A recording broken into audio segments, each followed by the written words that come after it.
आप देख रहे हैं लाइव लगातार। मैं हूं अरुण कुमार। अभी हम गढ़वा जिला के रमकंडा प्रखंड के उदयपुर पंचायत में आए हुए हैं। यहाँ पे हमारे साथ उदयपुर पंचायत का मुखिया राजकिशोर यादव जी मौजूद हैं। कहें तो ये अभी झारखंड मुक्ति मोर्चा के केंद्रीय सदस्य भी हैं। झारखंड मुक्ति मोर्चा के द्वारा जो है कि अभी नवनियुक्त रमकंडा प्रखंड का 20 सूत्री का प्रखंड अध्यक्ष बनाए गए हैं और साथ में रमकंडा प्रखंड के मुखिया संघ का अध्यक्ष भी हैं। इनसे हम जानते हैं कि रमकंडा प्रखंड का विकास की गति क्या है, उदयपुर पंचायत में किस तरह के विकास हो रहा है, क्या लोगों के बारे में सोचते हैं।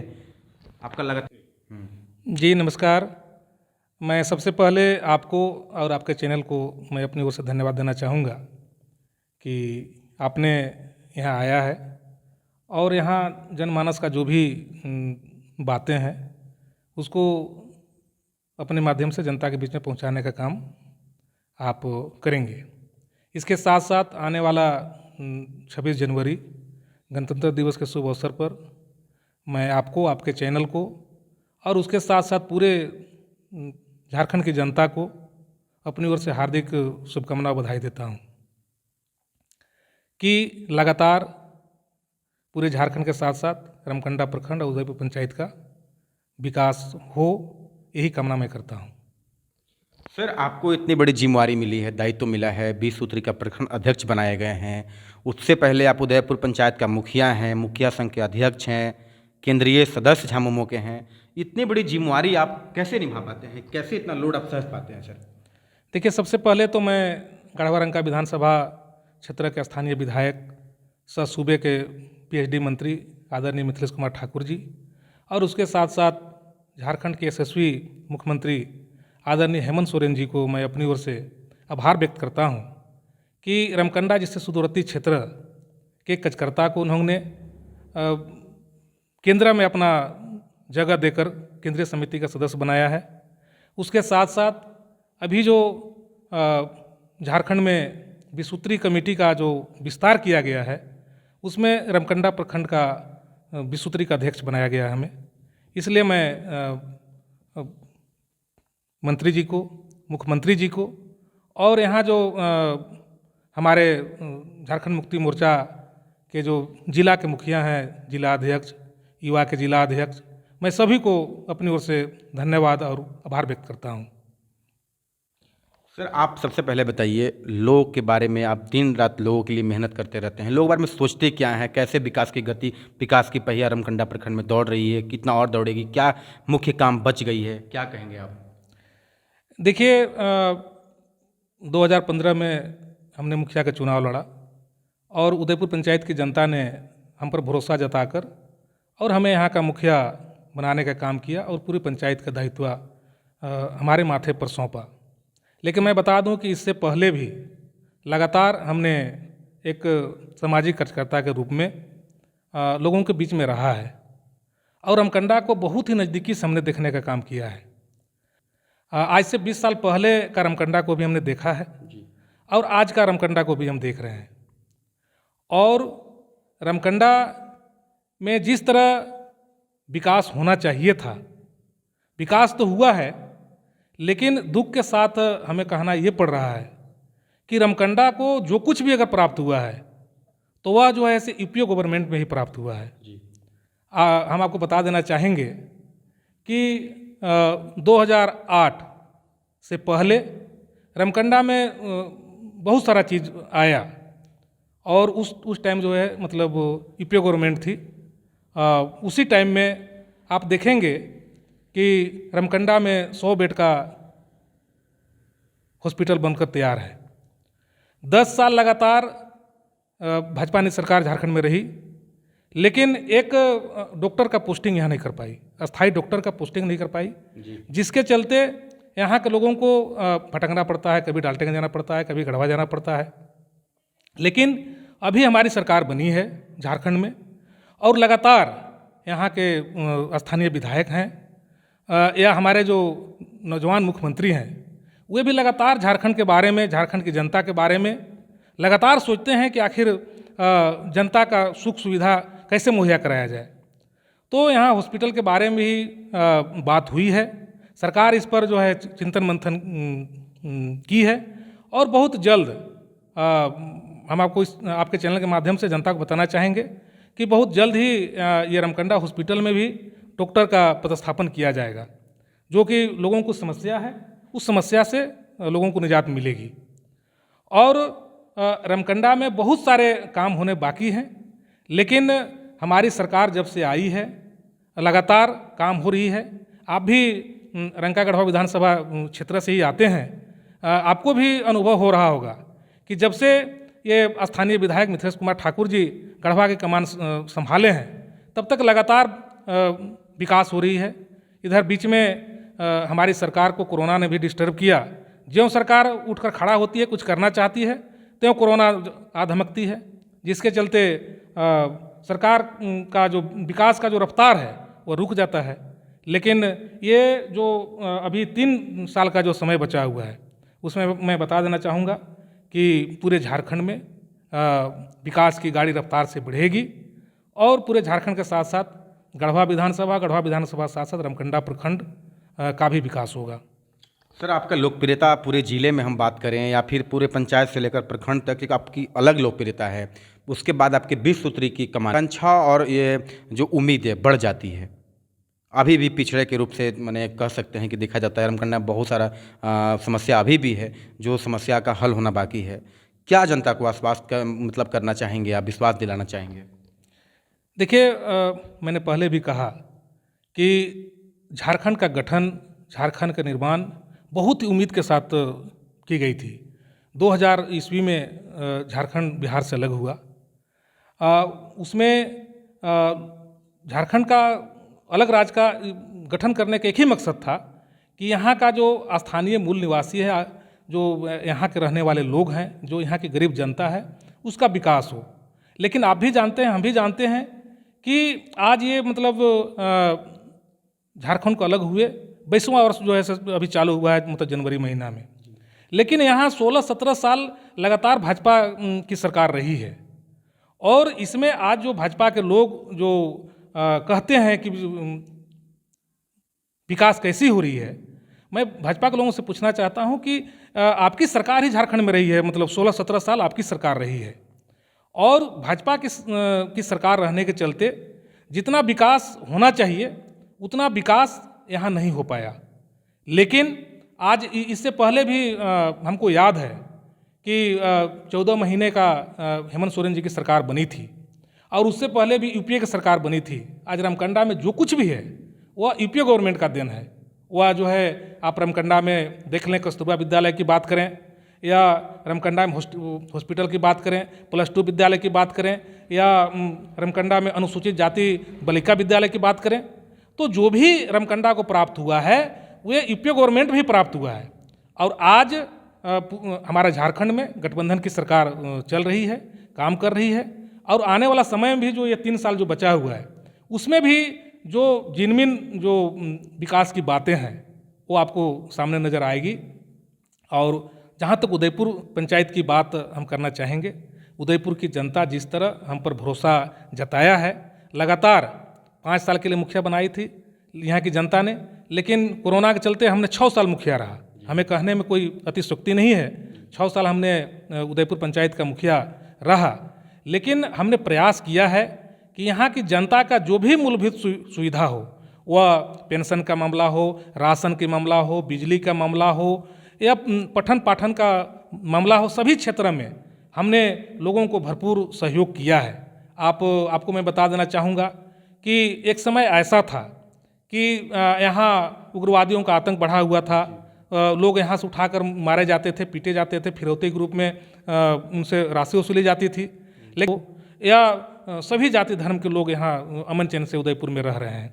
इसके साथ साथ हम बता देना चाहेंगे कि मेरे पंचायत में ही आप चले जाइए, बगल में सबाने गांव है, वहाँ ITI बन रहा है, वहीं 10 एकड़ में पावर ग्रिड बन रहा है, वहीं आपका स्टेडियम भी बनेगा, वहीं आपका मॉडल विद्यालय बनेगा, वहीं 2 एकड़ में आपका हॉस्पिटल भी बनना है। तो हमने प्रयास किया है कि अधिक से अधिक अगर उदयपुर की जनता हमको उदयपुर की कमान अगर सौंपी है तो अधिक से अधिक यहाँ के लोगों को उसका लाभ मिले, ये प्रयास हम लगातार किए हैं और आगे भी करेंगे। सड़क की समस्या अभी भी रमकंडा प्रखंड में बहुत है। सड़क की समस्या लगातार है। आप खुद घूम रहे होंगे प्रखंड क्षेत्र के अंतर्गत बहुत सा जगहों पे, उसके बारे में क्या कहेंगे जनता से आप?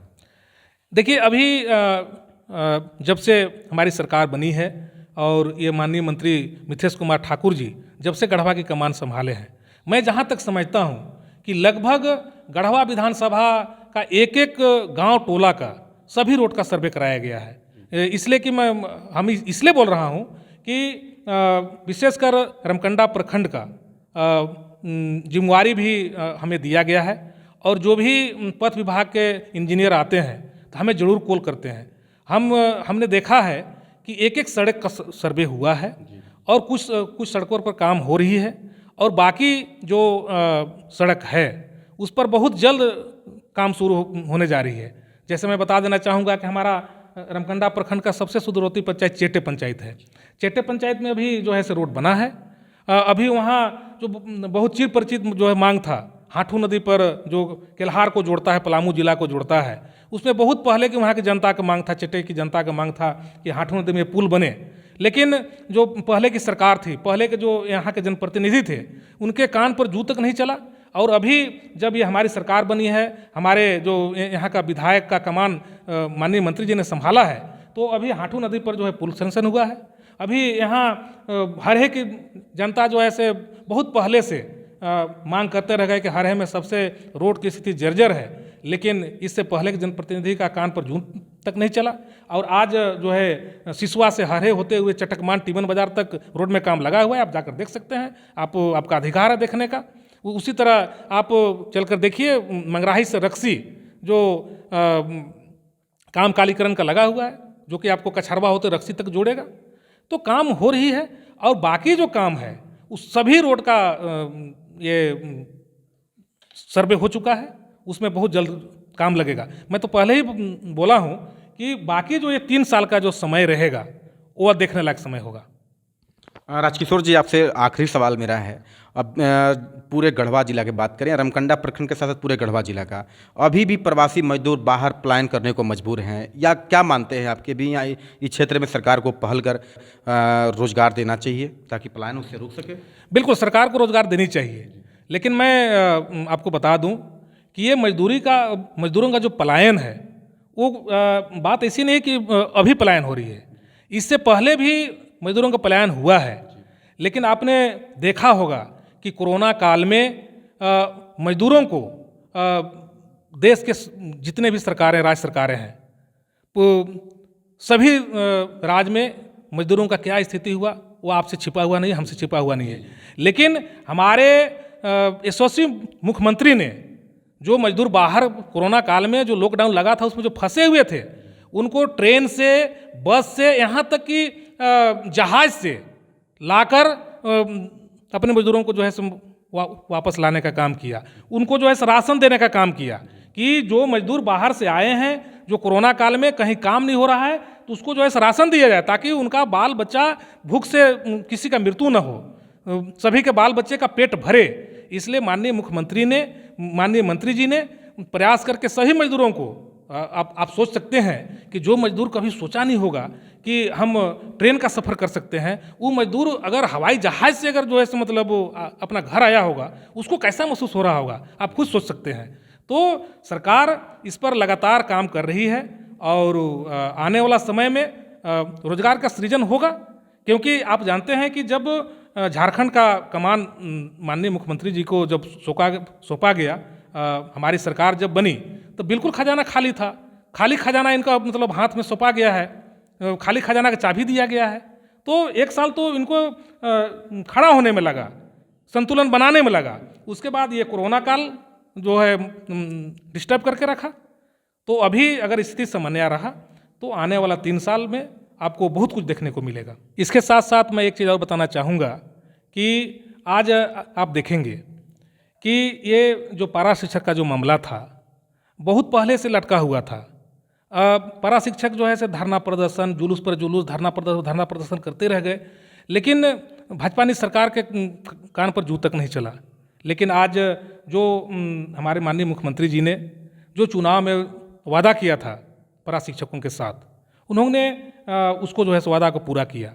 आज सारे पारा शिक्षक संघ, पूरे एक एक पारा शिक्षक अब जो सहायक अध्यापक के रूप में जाने जाएंगे, उनको वेतन के साथ साथ मान सम्मान भी देने की काम हमारी सरकार ने की है। क्योंकि पारा शिक्षक कहने से उनको एक अलग फील होता था कि हम एक छोटा शिक्षक हैं, लेकिन सहायक अध्यापक कहने से उनको जो फॉर्मल टीचर हैं, जो सरकारी टीचर हैं, उनमें और इनमें कोई अंतर नहीं रहेगा। इसलिए हमारी सरकार ने इस पर पहल करते हुए की है और आज उनका वेतनमान अस्थायीकरण करने का, वेतनमान बढ़ाने का जो फैसला ली है, इसके लिए मैं माननीय मुख्यमंत्री जी को और हमारे जो शिक्षा मंत्री जगन्नाथ महतो जी हैं, उनको भी मैं अपनी ओर से धन्यवाद देना चाहूँगा। और आज आपको मैं बता देना चाहूँगा आपके चैनल के माध्यम से कि जब से ये पारा शिक्षक का अस्थायी करने का और पारा शिक्षकों को जो तोहफा मिली है, उसमें ये भाजपा के लोग जो हैं, जो विपक्ष के लोग हैं, वे पूरा बौखला गए हैं। वे तरह तरह का हथकंडा अपनाने के लिए जो है तैयार है। अभी सुनने में आ रहा था कि वे एक अभिभावक संघ जो है से बनाकर, वो शायद चर्चा चल रही थी कि हाई कोर्ट में हम रिट जो है से दायर करेंगे। किस लिए भाई? कि नहीं, जो ये अगर ये पारा टीचर अगर अस्थायी होंगे तो पठन पाठन ढंग का नहीं करा पाएंगे, हमारे बच्चों का भविष्य जो अंधकार में चले जाएगा। इस तरह का वे जो है मतलब पूरा बौखला कर कि अब तो ये सरकार जो कही वो कर दी, तो ये बौखला कर जो है से मतलब रिट दायर करने की चर्चा उन्होंने जो है साजिश रच रहे हैं। लेकिन उनका साजिश पूरा नाकाम होगा, क्योंकि आज जो पारा टीचर हैं, जो सहायक अध्यापक रूप में जो जाने जाएंगे, वे जो है से एक गांव देहात के रहने वाले एक गरीब का बेटा है, और उनके विरोध में अगर ये विपक्ष लोग जाते हैं तो उनका भला कभी होने वाला नहीं है। तो हम बता देना चाहेंगे कि इसी तरह जो हमारा चुनाव में जो मैनिफेस्टो था, जो चुनावी घोषणा पत्र था, उस पर एक एक बिंदु पर सरकार पहल कर रही है, और बारी बारी से आप देखते जाइए, सारा चीज़ आपको जो है देखने को मिलेगा। इसमें कहीं भी जो है संकोच करने की बात नहीं है। और विपक्ष के लोग जो चिल्ला रहे हैं, हल्ला कर रहे हैं, वे देखते जाएं, सारा चीज़ सामने आएगा। राजकिशोर यादव जी बात कर रहे थे, जो अभी हमने आपको पहले बताया कि झारखंड मुक्ति मोर्चा के केंद्रीय सदस्य हैं, रमकंडा प्रखंड का मुखिया संघ के अध्यक्ष हैं, उदयपुर पंचायत का मुखिया भी हैं, और नवनियुक्त कह सकते हैं कि प्रखंड रमकंडा प्रखंड का 20 सूत्री का प्रखंड अध्यक्ष भी हैं। तो इन्होंने कहा कि पलायन जो होती है उस पर हमारी सरकार पहल कर रही है, और कोई उन लोगों को रोजगार सृजन में काफ़ी कुछ प्रयास किया जा रहा है। सड़क के लिए चारों तरफ जाल बिछाया जा चुका है, लोगों की हर एक समस्या का समाधान होगा। हर गरीब गुरबे को कह सकते हैं, मजदूरों के बारे में कह सकते हैं, आम आवाम के बारे में कह सकते हैं कि सरकार हमारी सोच रही है। ये राजकिशोर यादव जी का कहना था। तो अब देखने वाली बात होगी कि आगे क्या हो पाता है। लाइव लगातार गढ़वा से मैं अरुण कुमार। न्यूज अपडेट के लिए आप हमारे चैनल को सब्सक्राइब करें। आप हमें फेसबुक और इंस्टाग्राम पर भी फॉलो कर सकते हैं। बने रहे लगातार.in के साथ।